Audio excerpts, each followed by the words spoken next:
Há alguma surpresa para você no julgamento de Anthony Fauci? Então, pegue o seu cuscuz, jogue ovo de cegonha, bico de sapato, refogue na cebolinha verde com manteiga de garrafa da região de Criciúma, Santa Catarina. Manda tudo para dentro, porque o ato de hoje nunca foi questão de saúde.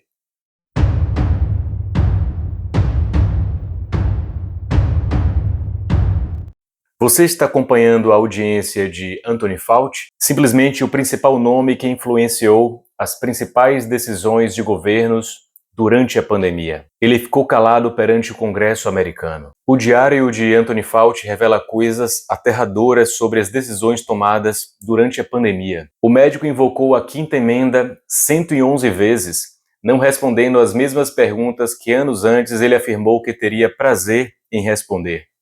Do you have the dignity to just say you're sorry? On the advice of counsel, I respectfully decline to answer based upon my rights under the Fifth Amendment of the Constitution. Respectfully decline to answer based upon my rights under the Fifth Amendment of the Constitution.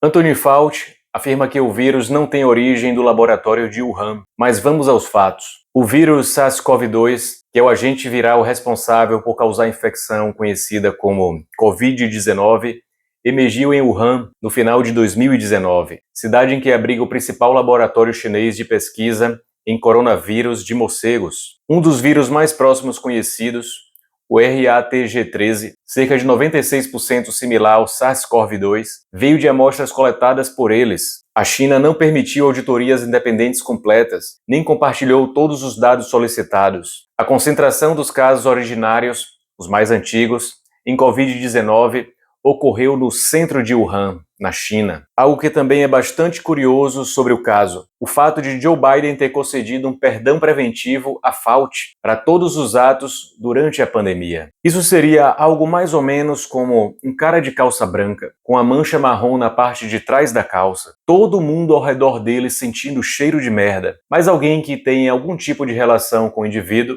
com a calça borrada, afirma que o cheiro de merda está vindo do cachorro que está passando pela rua. E além disso, um outro indivíduo concede um perdão preventivo para o amigo do homem de calça borrada em caso do cheiro de merda não ter vindo do cachorro. Eu não posso afirmar, mas posso perguntar. Por que Bill Gates, pouco antes da pandemia, previu uma possível pandemia global? Eu não estou afirmando, eu estou perguntando. Por que Bill Gates, por meio da fundação Bill e Melinda Gates, investiu em laboratórios que realizavam pesquisas de tecnologias de vacinas, como a plataforma RNA mensageiro, e investiu em laboratórios como a CureVac desde 2015 e parcerias com institutos voltados à saúde global, visando o combate a doenças infecciosas. Volto a questionar, por que Joe Biden concedeu um perdão preventivo para qualquer possível irregularidade que o Dr. Fauci poderia eventualmente ter cometido na pandemia? Ou seja, ele concedeu perdão antes mesmo de qualquer julgamento. Só faltou colocar em sigilo de 100 anos, assim como fez um presidente de determinado país que se preocupa com a privacidade de atos de determinadas pessoas. E sobre o diário de Fauci, no dia 26 de janeiro de 2020, contém a seguinte nota: agora parece, usando dados epidemiológicos e genômicos, que a primeira infecção foi no início de dezembro e não estava conectada ao mercado. Agora sabemos que o mercado não foi a fonte, foi o amplificador. Dito isso, em algum lugar o vírus saltou de animais para humanos. Esse trecho é o que Rand Paul e críticos mais destacam. Eles argumentam que Fauci já sabia muito cedo que o mercado de Wuhan não era a origem, mas publicamente continuou reforçando a narrativa do mercado por um tempo. Agora vem algumas informações que não são divulgadas nas mídias convencionais. O Reino Unido realizou uma ação coletiva sob a Consumer Protection Act em 1987. O processo inclui mortes e sequelas graves, AVC, amputações, incapacidade permanente. A AstraZeneca admitiu em documentos judiciais o risco raro de trombose. O governo britânico deu indenicidade à empresa, então o contribuinte é quem vai arcar com as eventuais indenizações. Isso é mais um claro sinal do que as corporações, na grande esmagadora maioria das vezes, têm conchavos com governos. Veja bem, o dinheiro usado para pagar indenizações foi do contribuinte do pagador de imposto, ou seja, os políticos autoritários que obrigaram a picadinha da abelha, permaneceram sem punições. Quem decidiu a medida? Eles mesmos. Vários países europeus e a Coreia do Sul tiveram decisões reconhecendo o nexo causal em casos individuais de trombose, inclusive com vacinas de mRNA. A vacina da AstraZeneca foi retirada ou restringida em dezenas de países por causa deste risco. Há centenas de ações individuais na Alemanha, Áustria, França e outros países europeus. Em 2026, tribunais superiores alemães reabriram casos com colateral de miocardite. Nos Estados Unidos, até meados de 2026, mais de 14 mil reclamações relacionadas à vacina do Covid. Diversos casos foram compensados, principalmente em miocardite. O custo global total dos programas de vacinação contra a Covid-19, com a compra de vacinas, chegou a 140 bilhões de dólares. A maior parte desse dinheiro foi transferido para pouquíssimas empresas, como a Pfizer, Moderna e Sinovac. O que podemos aprender com a pandemia do coronavírus? Aprendemos que a grande maioria das pessoas que estão no poder são realmente psicopatas ponerológicos. Pessoas foram presas por andar em praça pública. Pessoas foram presas por andar na praia. Até mesmo um manequim foi abordado por estar na praia.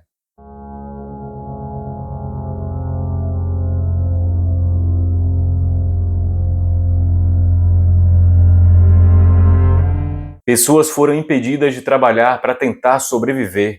E ainda por cima, foram multadas por trabalhar. Artistas globais milionários participaram da campanha Fique em Casa, com as geladeiras cheias, enquanto a maior parte da população minguava na miséria. Assim como no comunismo de Stalin e no socialismo de Hitler, as forças policiais acataram ordens ilegais e imorais. Aquele homem que gritou que não se tornou um policial para prender trabalhador foi abatido pelos próprios colegas.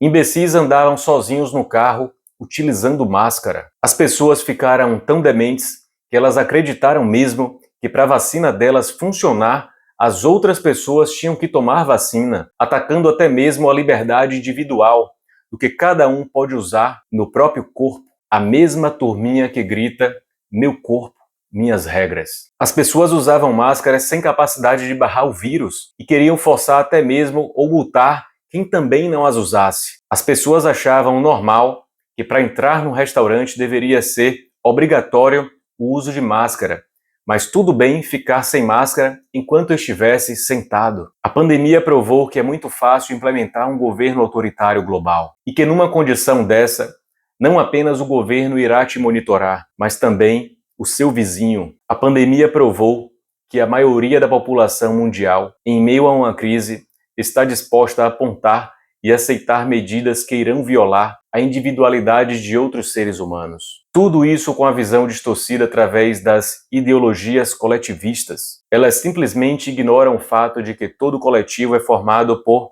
indivíduos. Não existe unanimidade científica. Se assim for, nem pode ser chamado de ciência. A base fundamental da ciência é o diálogo, as dúvidas e o contraponto.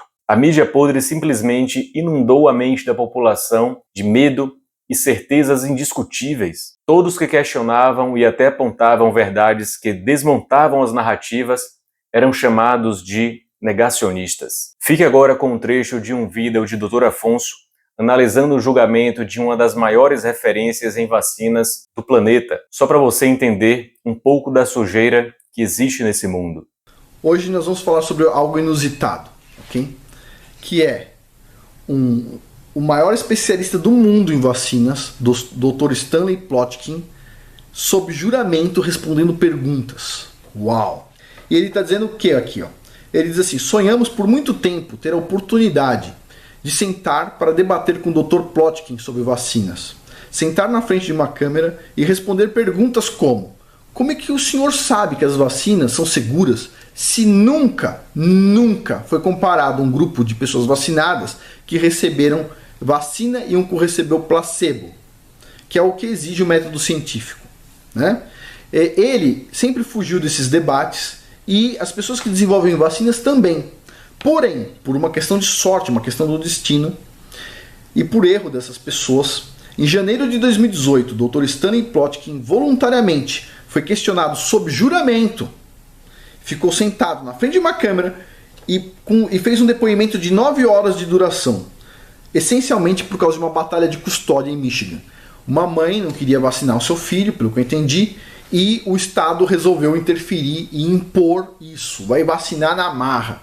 E o Estado teve a opção, vou pegar o maior especialista de vacina do mundo e vou pegar e vou trucidar essa mulher que não quer vacinar o filho dela, essa religiosa louca aí.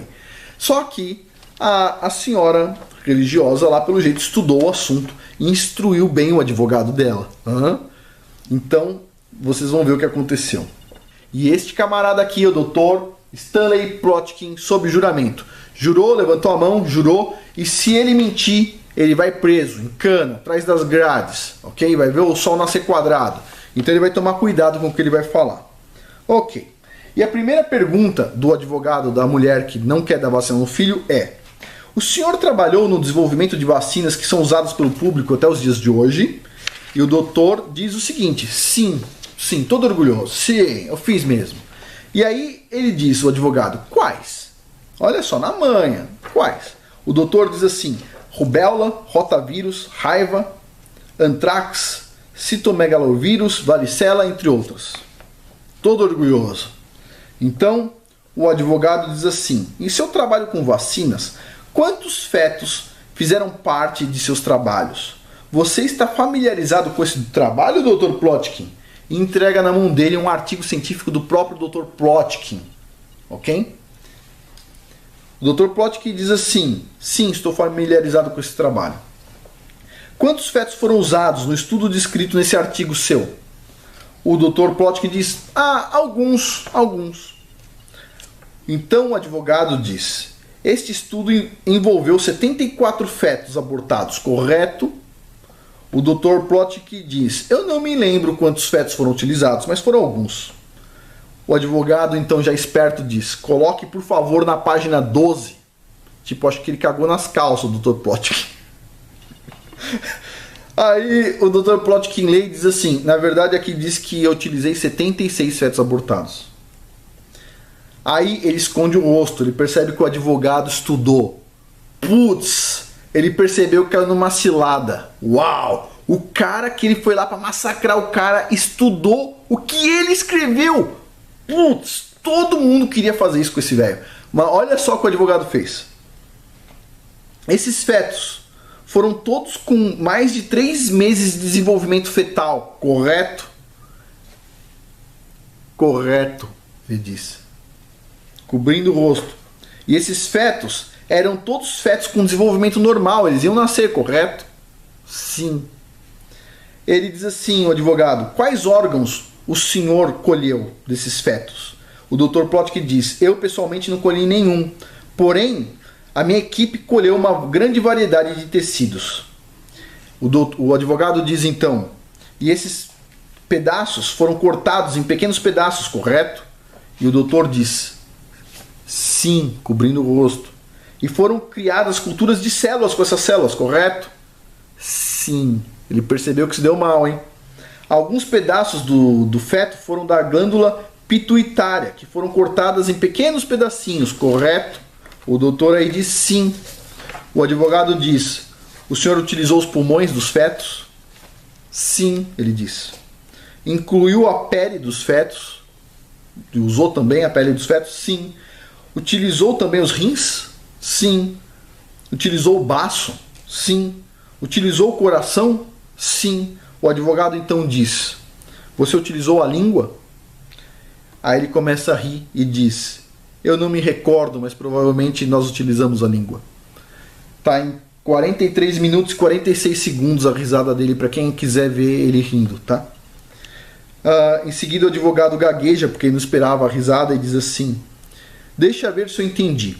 Em um só estudo, o senhor utilizou 76 fetos. Eu quero perguntar: quantos fetos o senhor utilizou na sua carreira para pesquisar vacinas? Ele diz: eu não me lembro, o Dr. Plotkin diz: eu não me lembro o número exato, mas foram poucos antes de decidirmos usar ele para vacinas. O advogado diz: desculpa, isso não faz sentido algum. Em um estudo, o senhor utilizou 76 fetos. Quantos outros estudos o senhor fez? O Dr. Plotkin, sob juramento, não pode mentir, diz assim: não me lembro. O advogado diz: o senhor está ciente de que uma das objeções da vacinação por parte da requerente, a cliente dele, né, neste caso, é a inclusão do tecido fetal abortado no desenvolvimento de vacinas e que de fato, na verdade, o tecido fetal faz parte dos ingredientes das vacinas? O Dr. Plotkin diz: sobre essas objeções, a Igreja Católica publicou documentos dizendo que indivíduos que precisam da vacina devem receber a vacina independente do fato de haver células de fetos abortados nas vacinas. E que eu acho que isso implica que o indivíduo que irá para o inferno será ele, por ter feito uso. E ele diz assim: e estou muito feliz por ter feito isso. Uau! O advogado então diz: por acaso o senhor sabe se a mãe da criança é católica? Ele diz: eu não tenho ideia. Então o advogado pergunta: você diz que a vacinação está sempre sob ataque de pessoas religiosas. O Dr. Plotkin diz: sim. Você concorda com essa afirmação? Ele diz: eu certamente concordo. O advogado então encerra fazendo essa pergunta: o senhor é ateu?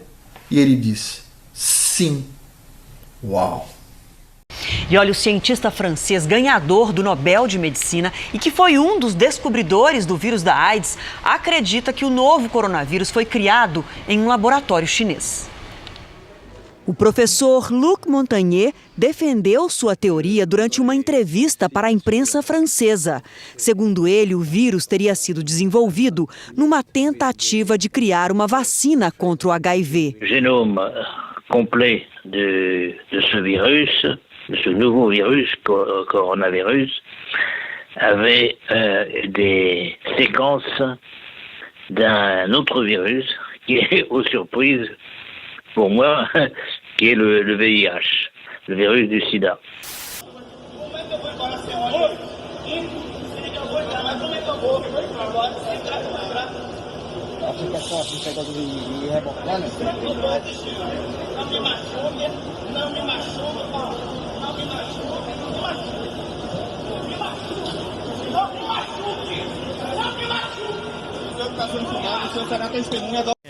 Estou aqui por um certo motivo que eu passei por um agora que eu nunca na minha vida passei. Nunca. Viu? Porque hoje está sendo proibido trabalhar. Camilo Santana, cara, tu tá sendo 10, cara. 10. Meus filhos e a mulher que eu tenho em casa vão morrer tudo de fome. Por tua culpa. Por tua culpa. Viu? Porque aqui, ó, minha churrasqueira que tava acesa aqui, ó, fizeram eu apagar, viu? Fizeram eu apagar. Agora tem certos estabelecimentos, supermercado, e várias outras coisas aí, que isso não fecha não, velho. Isso não fecha. E o meu aqui não dá aglomeração, aqui não tinha ninguém, só tinha 3 pessoas aqui esperando os espetinhos. E o que foi que tu fez, cara? O que é que estão fazendo com a gente? Fazendo a gente fechar. Eu não tô trazendo mesa, não tem mesa, cara. Não tem mesa, não tem nada. E eu tá passando por uma humilhação dessa. Carai, deu R$250, ou seja, 300. Isso aí não dá pra manter uma família não, cara. Isso não dá pra manter uma família. Pelo amor de Deus, eu preciso ganhar meu dinheiro. Eu sei que a doença tá avançada, eu entendo. Mas não existe ninguém chegar no meu estabelecimento aqui e me ignorando e falando merda pra mim não.